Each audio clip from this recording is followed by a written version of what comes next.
Well, the world is a dumpster fire, and nothing here makes sense.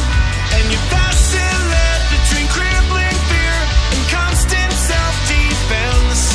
And nothing's right and nothing's good, and you're paralyzed with grief. Don't kill yourself, just have a cup of coffee. Welcome to Coffee Over Suicide, the dramedy podcast about mental illness and choosing life over death, one cup of coffee at a time. I'm your host, Chris Parker Howard. And today on the show, we have got veteran, musician, all-around badass guy, Don Zuzula. And we're going to get into that in a minute. I want to talk about a couple of things right up at the top before we get into this conversation. The first thing being, I'm recording this a few days before this comes out because I'm seeing my son for the first time in 2 years. Picking him up today, leaving for the airport pretty much as soon as I get this done. It is kind of strange the way that we take face-to-face for granted. There's something about the way people affect us differently when they're around us versus just sort of digitally, ethereally out there. And that got me to thinking about some other things.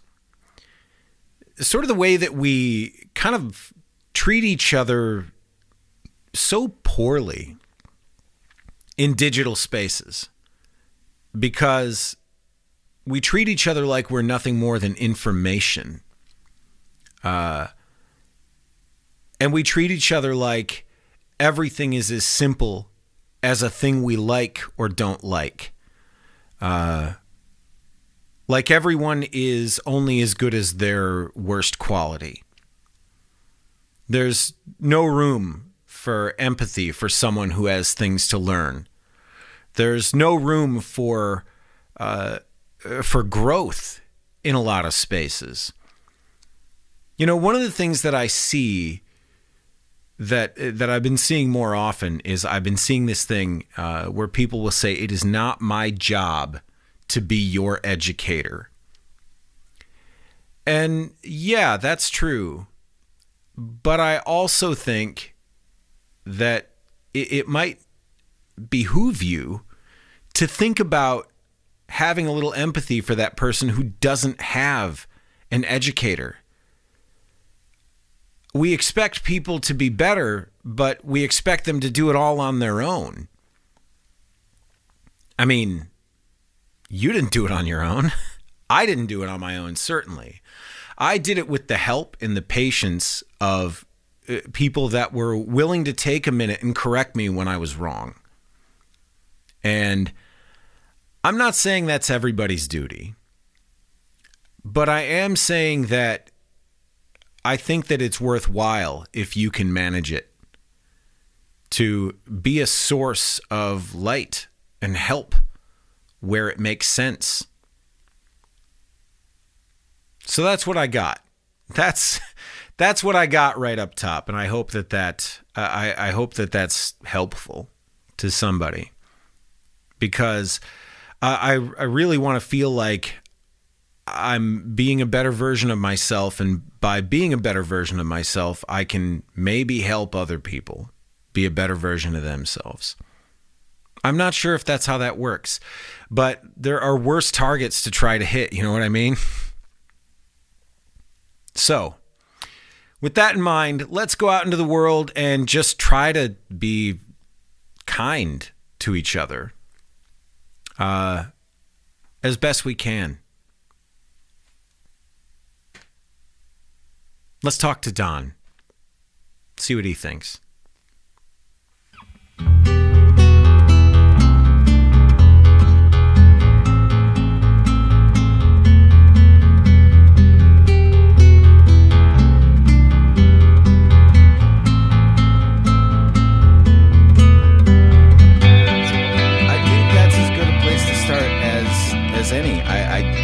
I'm actually honestly kind of surprised that you're here, considering you've got a respiratory condition at the moment, I guess you could say. You know, I soldier on. No matter what, you do what you can. So it's, I don't, as long as I'm up and out of bed, I might as well be doing something. Yeah. It is what it is. Like, the house needs to be taken care of. The kids need to be taken care of. Other things need to be taken care of. And I'd be bored out of my mind not doing anything. So right. I tried just laying in bed, and it's not for me. So I'm glad to be here. Really, I am. Excellent. So, I mean, you said that you soldier on. There's a whole lot of things to open up with. But let's go back really, really far, because I've known you for a really long time. Especially as like a couple of introverts who pretend to be extroverts by going out and playing in bands. I think that there's a lot of depths to be mined there. But take me back even further. Were you born in the Saginaw Bay City area? Yeah. I was born, a poor child, at the Saginaw General Hospital. I was...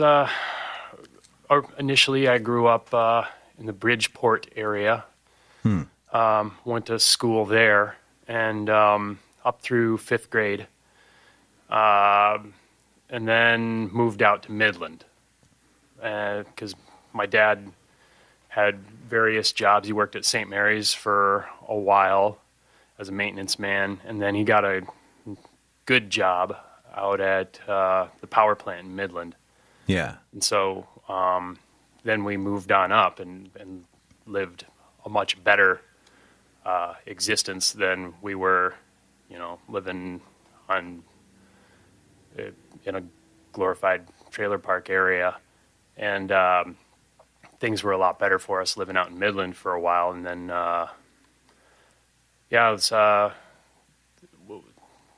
moved back to the area after my military service. I didn't move back to the Saginaw area. I moved to the Bay City area, but my brother always stayed out in that area. We always had contacts and friends in the Saginaw and in the Midland area, Bay City area, because that's where I live now, but just all around. So I guess I'm from the Tri-Cities proper. Well, tell me a little bit about that, because I mean, the interactions that I've had with people that especially people of a certain kind of mindset that go into the military, like, the kind of punk rock kind of people, there's a handful of reasons for that. And a lot of people are running to something or from something, or just looking for some direction. Like my brother was completely just shiftless, had no direction whatsoever. But he was, I think, running away from something. I'm going to let that be his story. But he was running away from something. But you, I have a feeling you were running face first into something. My military service worked kind of like this. When I was a kid, really young, all the way till the time I got older, the only thing I wanted to do was be in the military. And my dad always tried to steer me towards, if you're going to go do something where you'll be someone, go be an engineer, go be something that will get you a real good job, because and so I always wanted to join the Navy and work on, nuclear propulsion systems or something. That's what my dream always was when I was young. And that's what I would tell people. And then when I was a teenager, my dad died. And my entire family were a military family, going back to my great-great-grandparents. And once my dad's family kind of got a hold of me, they put this hero seed into my head. And then that flipped from, what my dad was telling me, because your influential adults change, then the messaging changes. And so I switched from wanting to do that to I up and joined the Army and ended up in the combat arms, and I was an artilleryman, and at least the recruiters were smart enough to try to at least shape that towards what my dad wanted, because they saw my test scores and they were like, well, you're not going to be an infantryman with a 95 GT, Yeah. or with a 95 ASVAB and a 125 GT score. Those are ridiculously high test scores. So they made me a cannon fire direction specialist, and that's a guy who does literal trigonometry to aim cannons from 25 miles away. Yeah. And so it was not a job I enjoyed. It's not a job that I wanted. Recruiters are going to lie to you to get you to do what they wanted, and it was a quota that they had to make.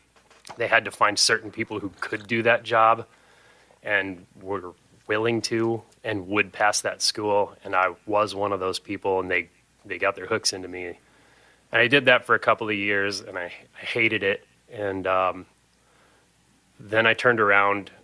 I went to combat on that job,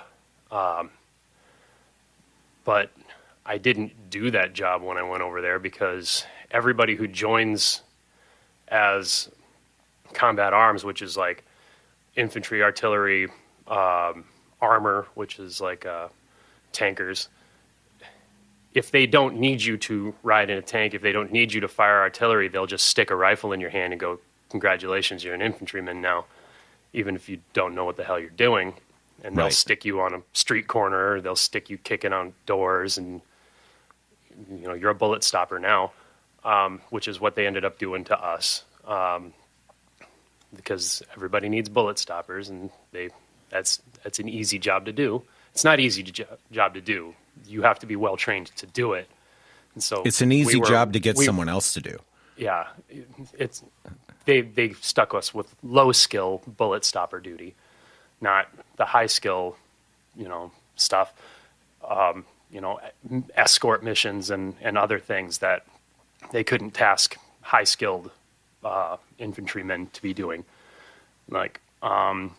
And so in the end, when it was time for me to get out, they looked at me and they went, oh yeah, because I got stuck on that stop loss program too, because they overextended my tour. I didn't like my job. I was like, okay, I'm just going to get out. I don't want to do this anymore.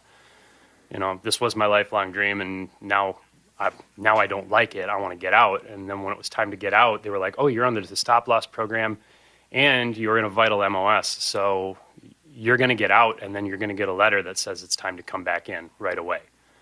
And I was like, so what can I do about that? And they're like, well, you can join the National Guard. And I'm like, well, if I join the National Guard, do I have to do the same job? They're like, oh, no, you can do any job you want in the National Guard. And I'm like, okay. So I joined the National Guard and decided to become a medic, because that's what I actually wanted to do. And so now, after my first tour, I had a good career in medicine. I enjoyed medicine, and I worked at the hospital in Saginaw, St. Mary's, as a emergency department technician. Enjoyed that for quite a while. Had EMT license, and I worked helping people, saving lives. Worked with the Michigan State Medical Command. I taught soldiers combat lifesaver skills. I really enjoyed that job and did it for just about as long as I could, until my personal issues that I had contracted during my military service had caught up with me, and then I kind of fell apart and crumbled, and now I am a permanent 100% disabled veteran because of things that had caught up with me eventually. Did put me off of work, put me off of that, and put me out of military service. So that's how my military career went. Well, let me ask you about this, if I can. because the thing that I do hear from a lot of people is that there are two things that are on a collision course with each other when you're deployed out, and those things being boredom and time in your own head, which can manifest in so many different ways. And so when you have all of that free time over there in the heat, and you're a bullet stopper, as you say, like what kind of things go through your head on the regular basis? Because I have to imagine that your mind is working overtime because there's nothing else to do. You think a lot about home. You don't think a lot about stuff like that. You think a lot about your family. You think about a lot about how your friends that are standing around. You spend a lot of time smoking cigarettes and bullshitting with the guys next to you. You spend most of your time trying not to get in your head and trying not to feel like things are unfair. That's what you're trying to do. And then when bad things happen, you try your best. You don't try your best. Bad things happen, and then you have like an instantaneous meltdown, like existential crises. You fall apart, and then you got to rely on the people around you to keep you from falling apart. And almost all of military service, I know people like always complain. Like the big thing that I always hear about is like, "Oh, I could never join the military because when a drill sergeant's yelling and screaming in my face, I would just yell right back at him." The reason why the drill sergeants are always yelling and screaming in your face at the beginning of basic training is because they're preparing you for the stresses and strains of combat. Yeah. And they're preparing you for mental breakdowns. They're preparing you for what's going to happen to you when you're downrange and all of the I don't know. I'm trying not to swear here because I don't know. You can say whatever you want. Oh yeah, that's right. I remember that Facebook post. Yeah, they're preparing you for the shit storms that are going to come, because you're going to have to rely on the people around you to prop you up mentally and emotionally, and you're not necessarily going to be able to rely on yourself. And that's the thing, is that you're trying to keep yourself together. That's 99% of what it is it's just a mental game, and they're trying to prepare you to be mentally tough. Yeah. And that's all it is. And so really the guys who are like, "Oh, I would punch a drill sergeant." It's like, well, you're not military tough anyway. You think that you're tough because you would punch a drill sergeant, but you're just a weakling. And so you're exactly the type of person that they don't want around. Yeah. I mean, you got to be Swayze about that shit. You've got to be, it's time to be nice until it's time to not be nice. Right. Well, it's self-control. It's 100% really self-control, and it's 100% about professionalism all the time. And that's the thing. Like, even when you're crumbling, even when you're falling apart, even when you feel like you want to walk up to the top of the building and walk off of it, like, you can't, because there's 12 other guys in your squad who need you no matter what. It's not about you, it's about them. And so that's the thing that you think about all the time. Like, it's not about me. None of this is about me. I got family back home and I want to be with them. But if I do something about this right now, if I try to go home to them right now, it's not about me. It's about leaving this hole in my team. It's a weird thing that you spend all your time being prepared for. And so, I mean, you were talking about punk rockers and things like that joining. I joined because my entire family had joined, and I just kind of liked punk rock music before. I didn't have a direction. I didn't know where I was going. I had not been doing well in college. I had been struggling with my dad dying. I didn't have anything else to do. And so I just made a snap decision and up and joined the military because I needed a job. I wanted to do this. That's what my family did. And it ultimately, I mean, it changed my opinions on a lot of things. It opened my eyes to how America works, but it grew me up. It hardened my resolve in a lot of ways. Yeah. And it changed the way that I operate in the best ways. So I don't have any regrets, even though a lot of bad things happened to me and I'm permanently broken. Yeah. If I didn't do what I did back then, didn't go through all the things that I had, I wouldn't have everything that I have now. And I wouldn't be prepared to go through all of the things that I went through since then. So, yeah. You know, I don't have any regrets about it. I'm not mad about it. And I've had a lot of really good things. I don't think my band would have done nearly as well if I hadn't been prepared mentally and emotionally to do the things that I need to do. I definitely wouldn't have my kids. I wouldn't have my wife. I wouldn't have this house. I wouldn't have anything. So yeah, like, so take me in that direction actually, because you get back, your service ends, you get back. At what point do you decide that you're going to start playing music? Right away. Pretty much immediately from when I got back, I moved in with my brother, and he and I had always played together. Like, we came home, and I moved into a house with him right away and started going to college because I thought, this is the logical, smart choice for me to do with my life. You know, I'm 25 years old, and I'm going to live with a bunch of college students and just drink the rest of my life away.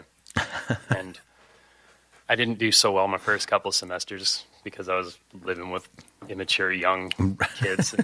Right. We started playing in a cover band, and it was a cover band for the first couple of years, and it wasn't great. And we didn't play a lot of gigs out, but we did play a few, and mostly private parties. And we used to play the Cass River Yacht Club in Bridgeport a lot.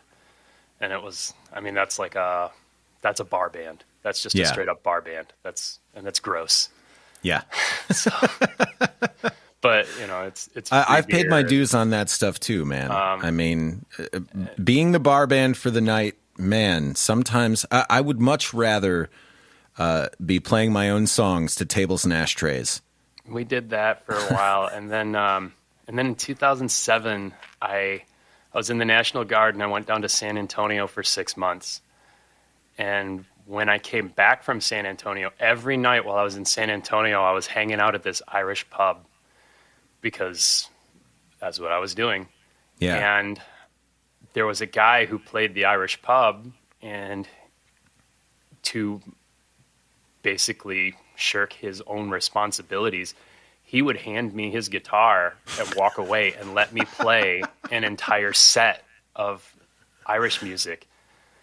And I only knew probably 10 songs, but by the time I left, I could play everything that he knew.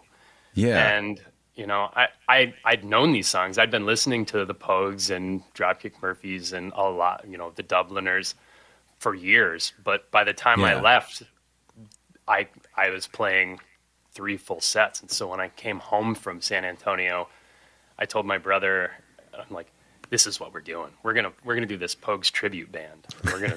So it's still a cover band. I'm like, we're gonna do a different cover band. And so that's what the Tosspints started as. I was gonna do a Pogues tribute band, and that's why we even picked the name of a Pogues song for our band. And that just fell apart right away because we started writing music. And it was, well, we'd been writing music since we were kids, but we just hadn't been playing music that we'd written since probably the 90s. Yeah. Because we never really had a vehicle for doing it. We weren't in that music scene. We were in the other music scene. That wasn't, I mean, because you know that there's 2 distinctively different music scenes. Yeah. There's the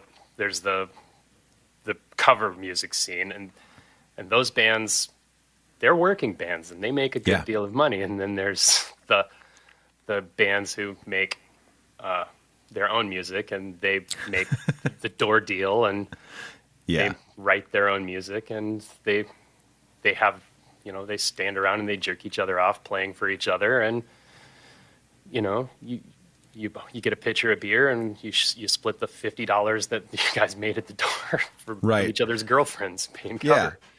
Yeah. And, that's, we weren't ever part of that, and we had to figure out how to get into that. And once we did, it took us for,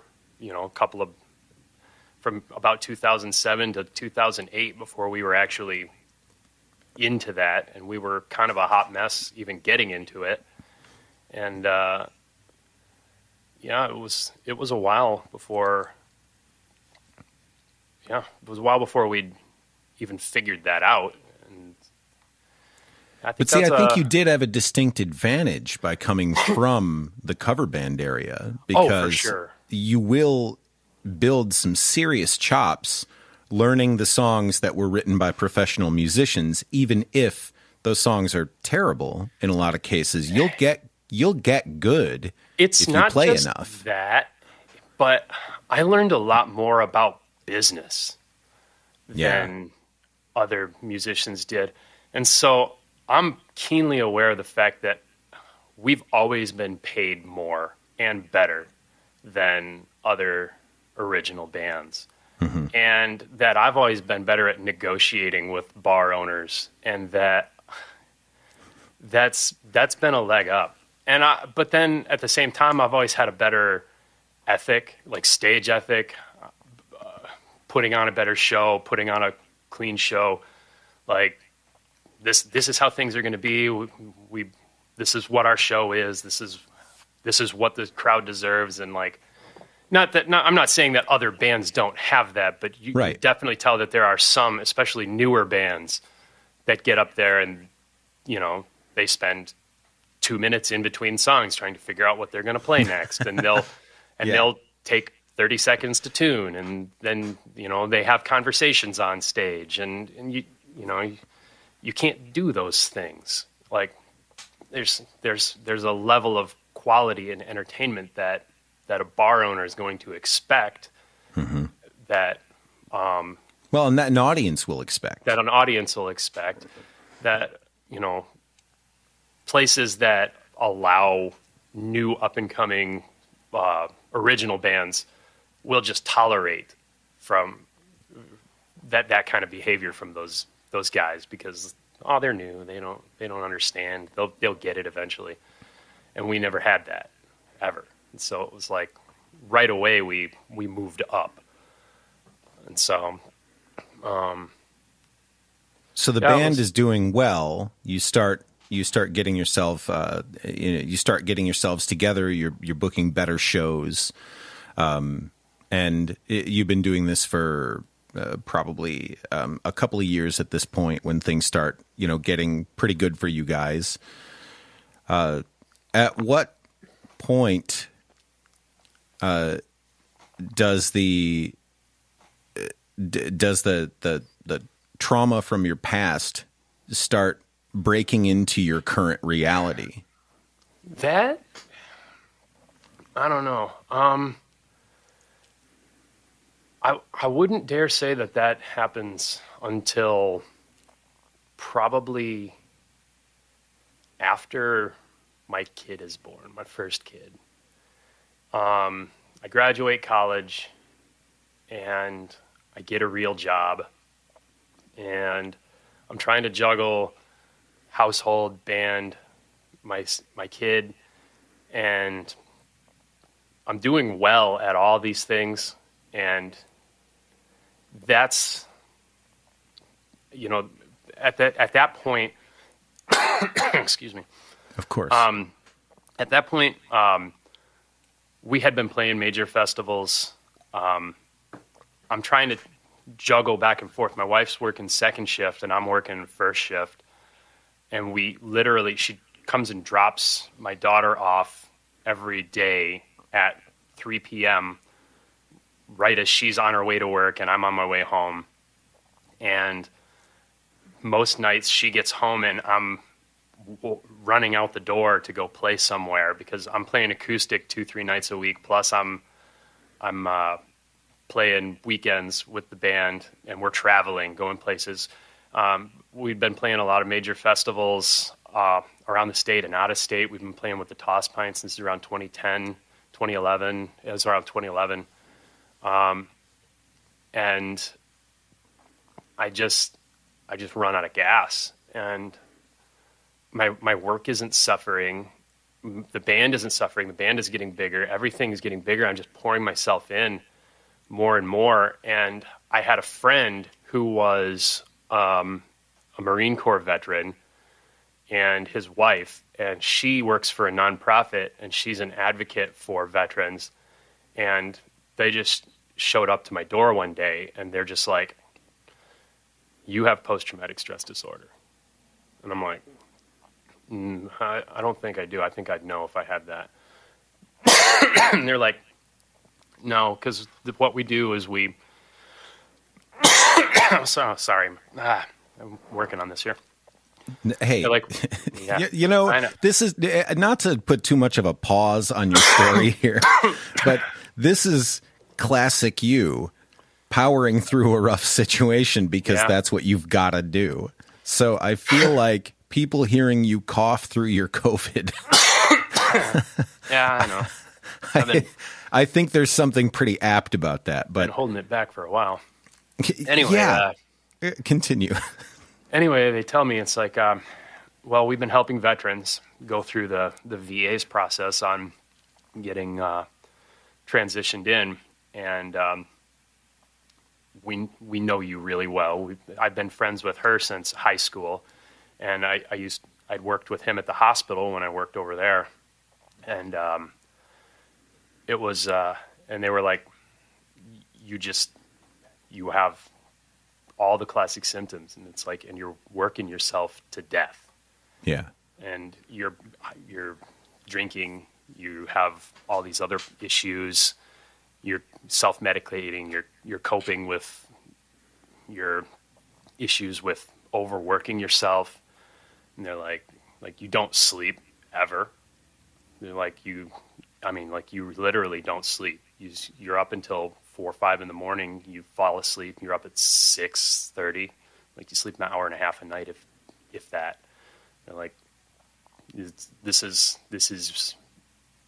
all normal post-traumatic stress for a veteran. They're like, we'd like you to come with us to the hospital. We'll meet with a transition officer and see if you can get checked out for post-traumatic stress disorder. And it's like, it doesn't hurt you. It doesn't. Nothing is gonna, harm your life if you do this. And like, we want you to just try. And I was like, I'll try, just for you guys because I love you and I care about you. And so I was doing it for them. And then when I did, I went and got checked out. They were pretty. The hospital was really good. The transition officer was really nice. They got me in over there, and it was a good program that they had. Where the officer, he was a really cool guy, and he walked me through every part of the process. He got me into therapists, and he got me into see a psychiatrist right away. It's not everything that they make the VA out to be. Like, you just can't go. They reject you for care. I suppose if you go in willingly and under the correct circumstances, that this is how it is.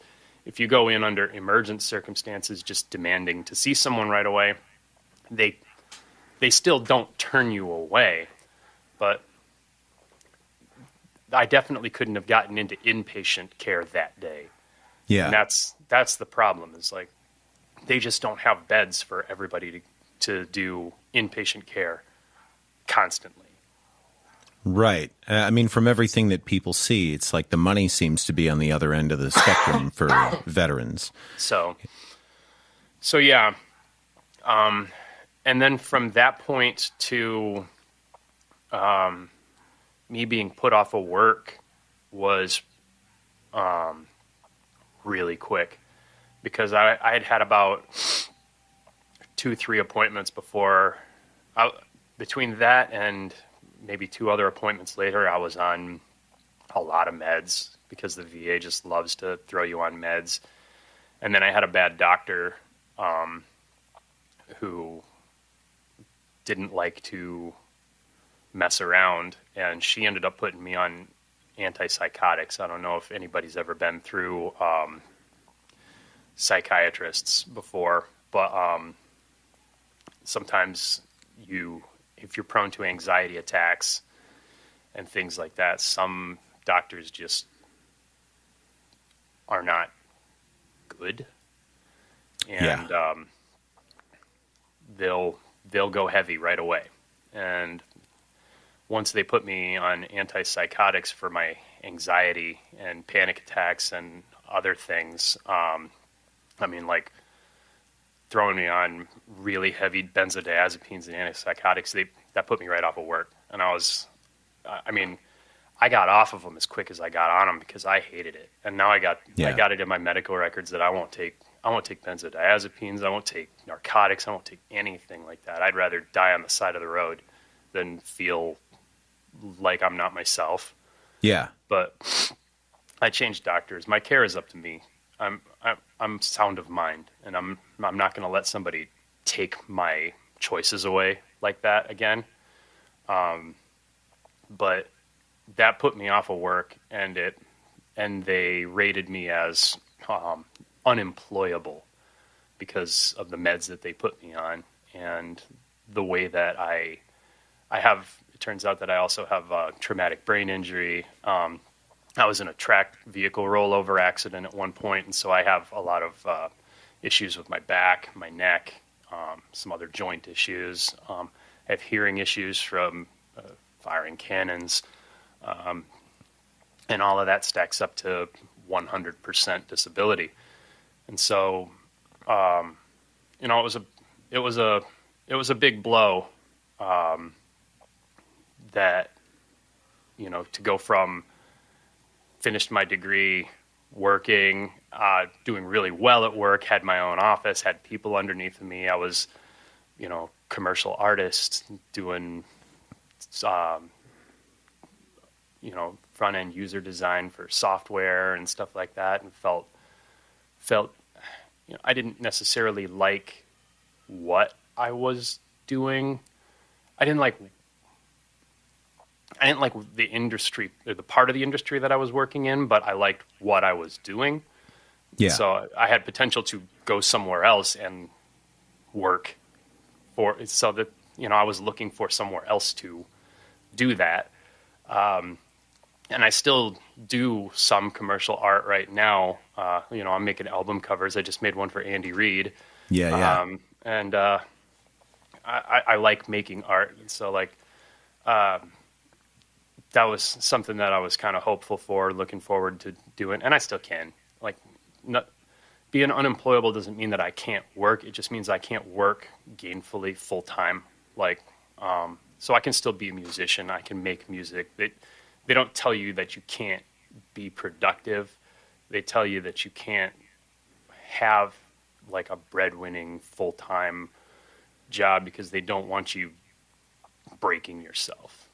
They put a limit on it. It's you can't work more than 20 hours a week, or a certain dollar amount a month. I've never really looked into it, never hit it, because right now my wife works in human resources and makes more money than I need to care about, and I get a disability pension from the military. So I work when I want, and I make music and art, and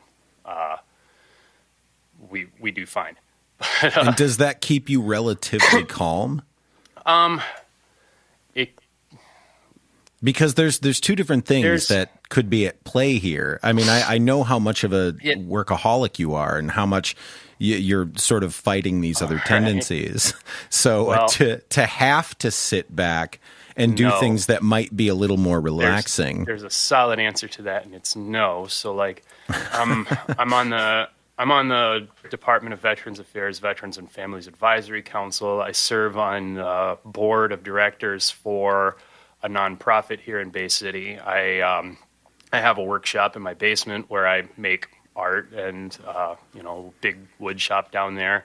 Yeah, And I'm guitars constantly and working. tables. Plus, I have a music studio here in my house, and I have an art studio here. So, like, I've taken up mountain biking recently. I'm probably working at least. Well, plus, I have 3 children, and Yeah. I'm solely in charge of their care. I probably work easily as much, if not more, than when. Yeah. Plus, I have a Victorian home, 130-year-old Victorian home, and try Right. taking care of one of these. Yeah. It's You found a loophole. You're like, they tell you that you need to relax. You're like, fuck that. you know, I'll show you what I'll do with my time. Yeah. Everything. and I'm getting in shape too.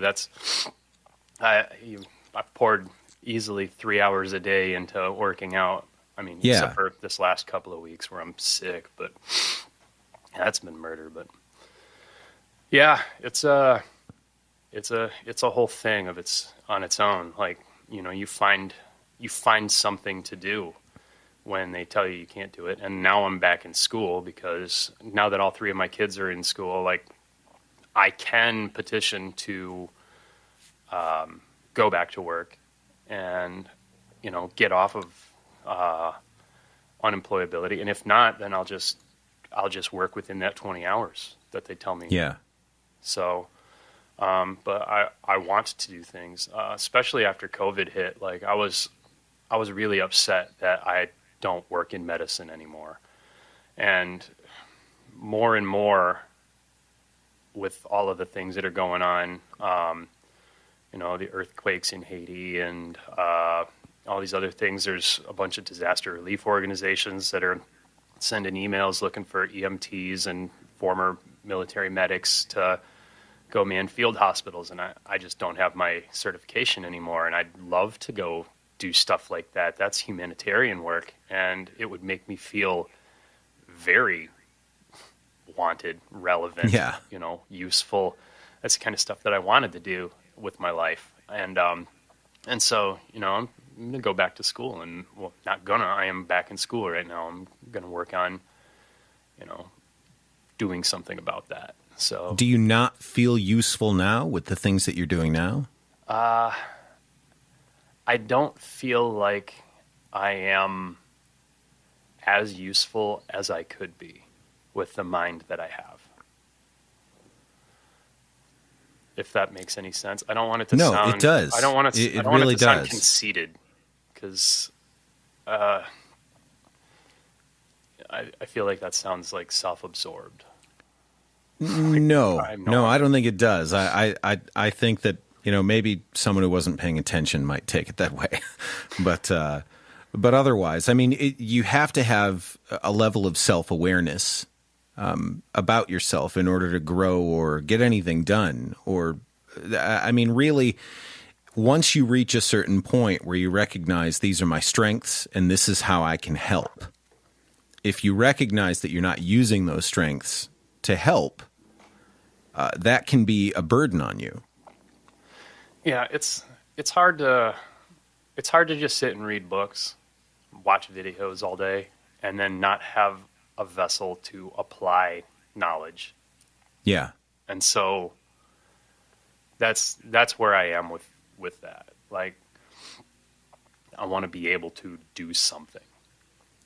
And so, like, that's where the struggle or the disconnect is where, Yeah. I can know all that I want to know.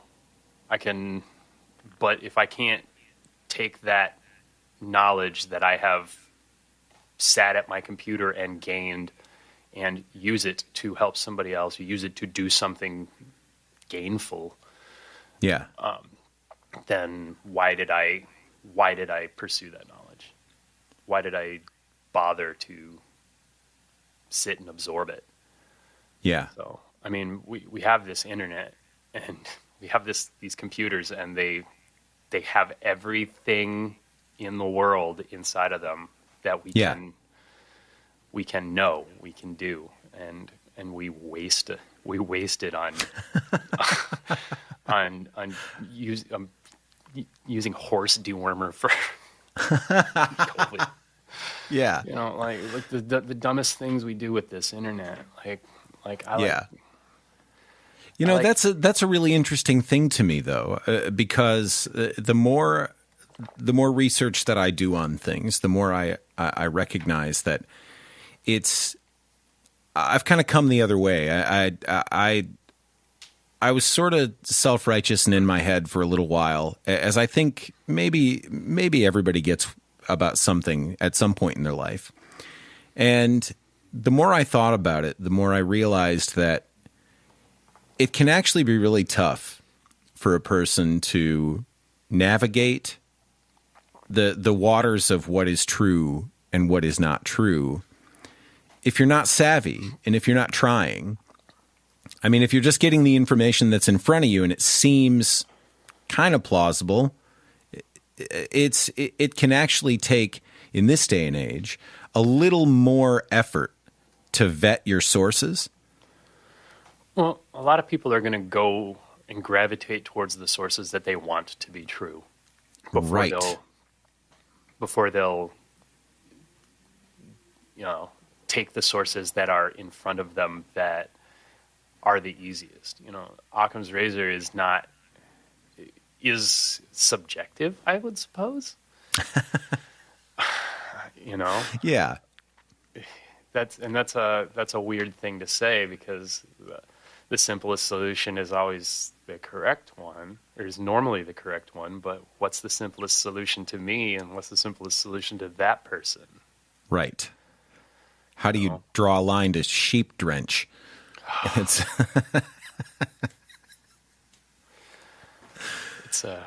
But for you in the situation that you're in, like right now, as far as your mental health is concerned, you've got kids running around, and I mean, I can speak for myself. When my kids were born, I did the same thing. I kind of took an inventory and was kind of like, I don't know if I'll be good as somebody's dad if I don't try to correct some shit.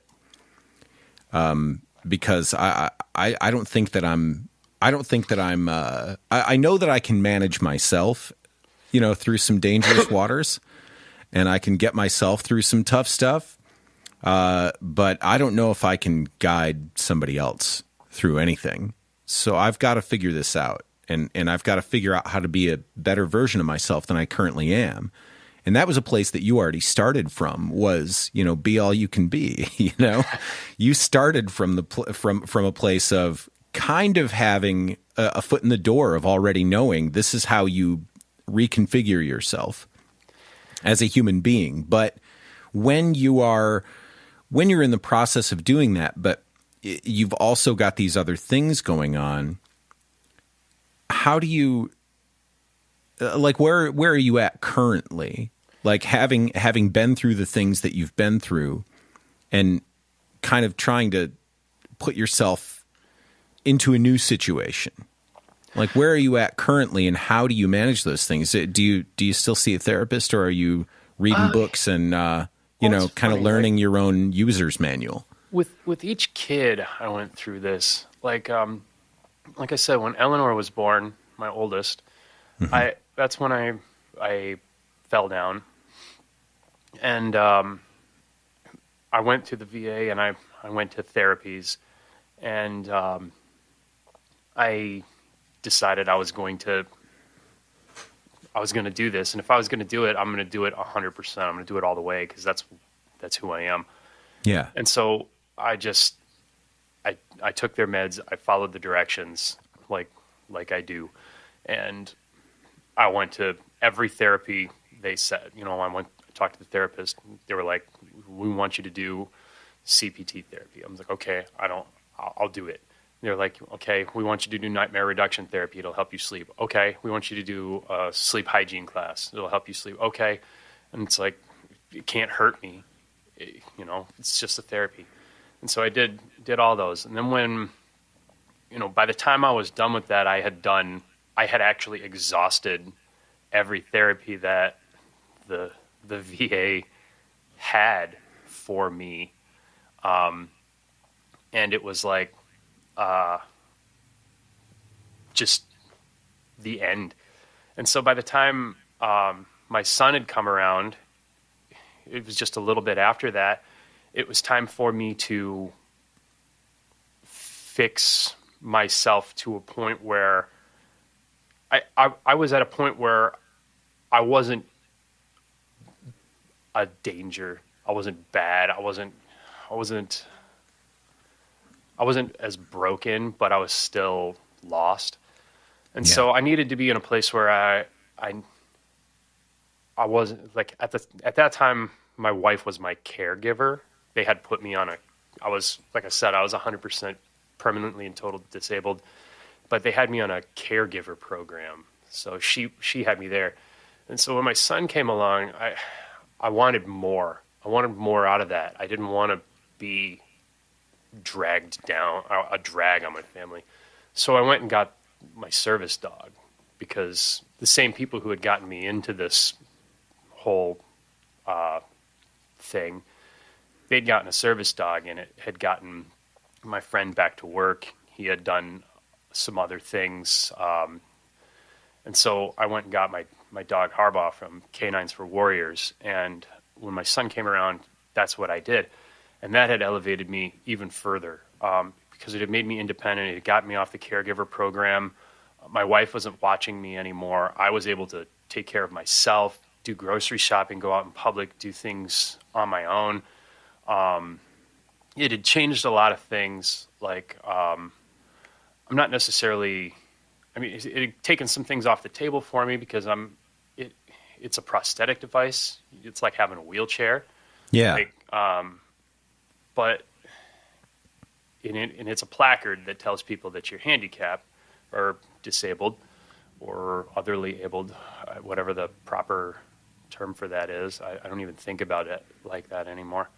But at the same time, like, I feel comfortable being out by myself, doing things alone, or with just my kids. I don't have to have my wife around. She was able to go back to college, get her master's degree, get a job, be away from the house. And so the first stage was basically taking care of myself, making sure that I was okay. The second stage was taking care of my family, making sure that they didn't need to take care of me. And then now I'm on stage 3, where my youngest was born, and she's 3, and she'll be 3, and she's off at school. And I still have regular appointments with my doctors. I'm still on what meds I need to. I'm trying to lower that number as much as possible, because I know that they're not good for me. I've lost 100 pounds in the last year. I'm taking care of my body. That's part of that's with the dog, part of that's with other things. But I've been with the dog for 3 years now. 4 years now. Jeez.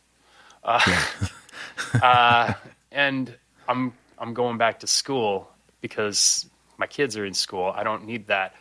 I still check in with a psychologist. I still check in with a psychiatrist. She deals with my meds. I check in with my primary care provider constantly to make sure that my my other needs are met, that I am on meds for my body and other things like that. But yeah, it's basically I'm on checkup appointments and things like that. So I need it. I know I need it, and I'm not going to stop just because I'm better now. And that's, I think, a lot of people who have mental health struggles, they stop when they're feeling better. Yeah. They don't do continued care. And that's when, and I don't know if it's an insurance issue or if it's just I'm better now. I think that's on everything issue with us. I mean, and that's something that people need to realize, that you deserve to have this continued care and continue checking up on yourself, and it's for you. Yeah. Because you might have something going on and you might not know it, and you might not be capable of recognizing it. Because sometimes I do get on with my psychiatrist and she just asks a question and I can look at her and just go, I don't know. She'll just ask about, how have you been sleeping? And he's like, I haven't thought about that. Yeah. I haven't thought about that in a while. I haven't been sleeping very well, and she'll just start asking about, my sleeping meds. Has this been working? Have you been having nightmares? Have you been having this? Have you been having, oh man, I haven't thought about that, and that's why I continue with my appointments, even though things have been really good, and when, instead of just making an appointment when things are bad, I keep my 6-month checkups, keep my 6-month appointments. I mean, I'm fortunate to have VA care where it's free for me, and maybe that's something that we need to explore better for ourselves. But I mean, especially if you've got continued mental health issues, it's important to keep those appointments. It's important to continue with that. Because it's a thing where you're not done. You're never really done. No. You're kind of always a work in progress. I forget that all the time.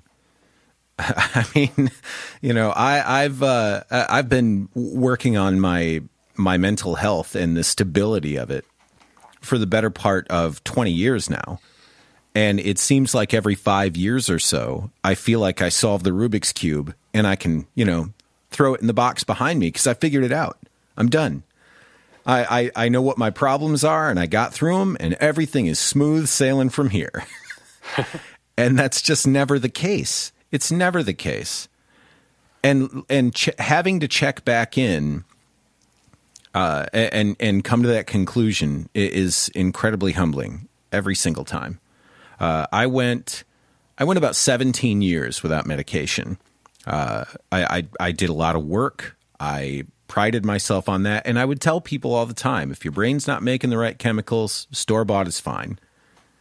But for me, no, not for me. Because for me, if I'm on medication, that means that I've got a problem. That means that I'm fucked up. And there's something there that needs to be fixed.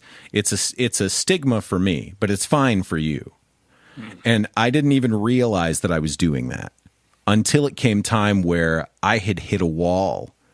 And I was like, well, I'm driving down the highway with my eyes closed.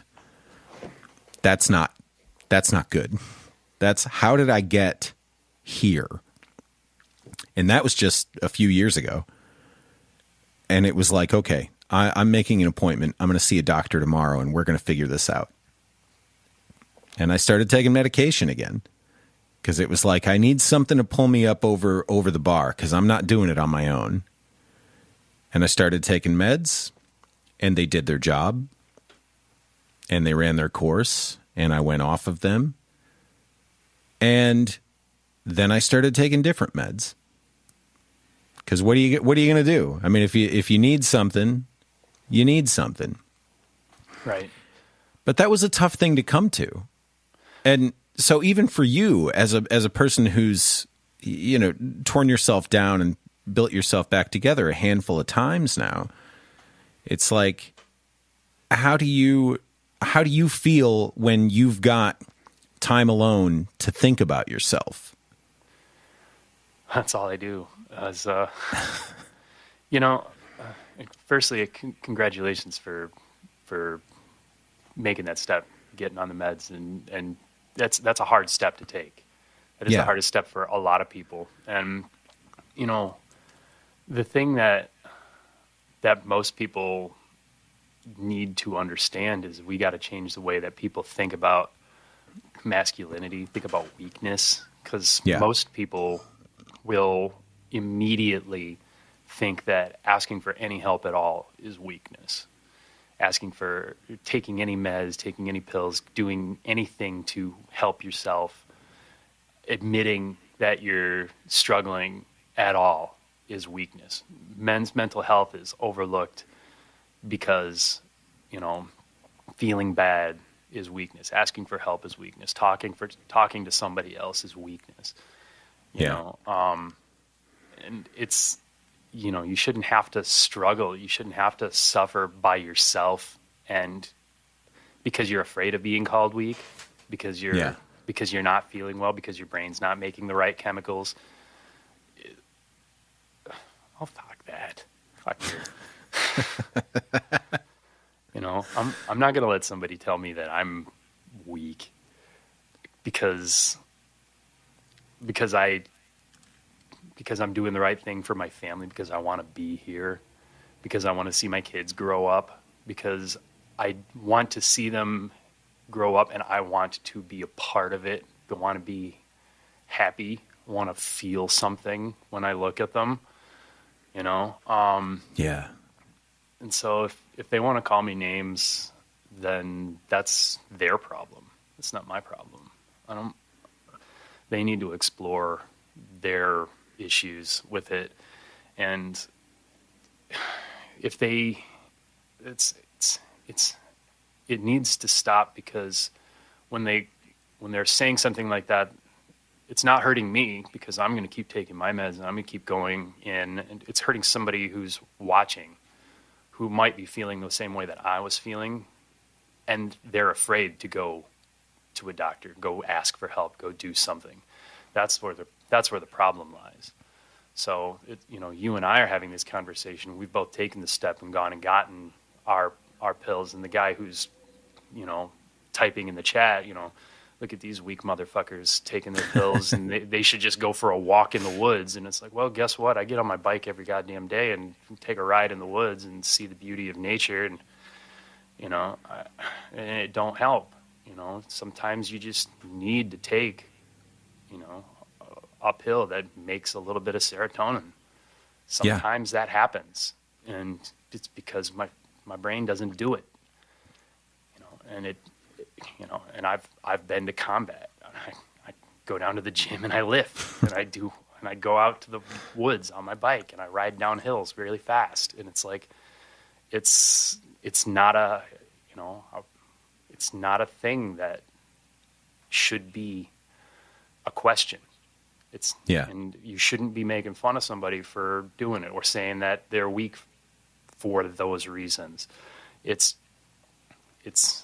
you don't know that person's problem. You don't know that person's struggle. You don't know what that person's going through. And when you do that and you prevent somebody else from making that step, you're an asshole. I think that's the perfect note to end on. I could talk to you all day. I'm going to let you get to your kids, and I'm going to go get to my next cup of coffee. Yeah. And thanks for talking to me today, Don. I was glad to talk to you. This was a lot of fun. We'll have to do it again. Yeah, I would love to. Whether over a podcast or not. Yes. Don Zuzula, ladies and gentlemen. That was really a fantastic conversation. And, that got us to talking off air for a little bit about possibly even doing some sort of a morning coffee once a month, something like that, where it's just a group of people getting together to have coffee and conversations, kind of like a group therapy without a real therapist involved. So if that's something that you're interested in, keep an eye on the Coffee Over Suicide Facebook page and the Instagram, where I'll be trying to set all of that up to get that together. As for Don, if you want to get some more of him in your life, and I know that you do, you can go to donzazula.com and find links to the Tosspints, his solo records, and even the YouTube channel where he's got all of these daily songs that he's putting up. But until next week, don't kill yourselves out there.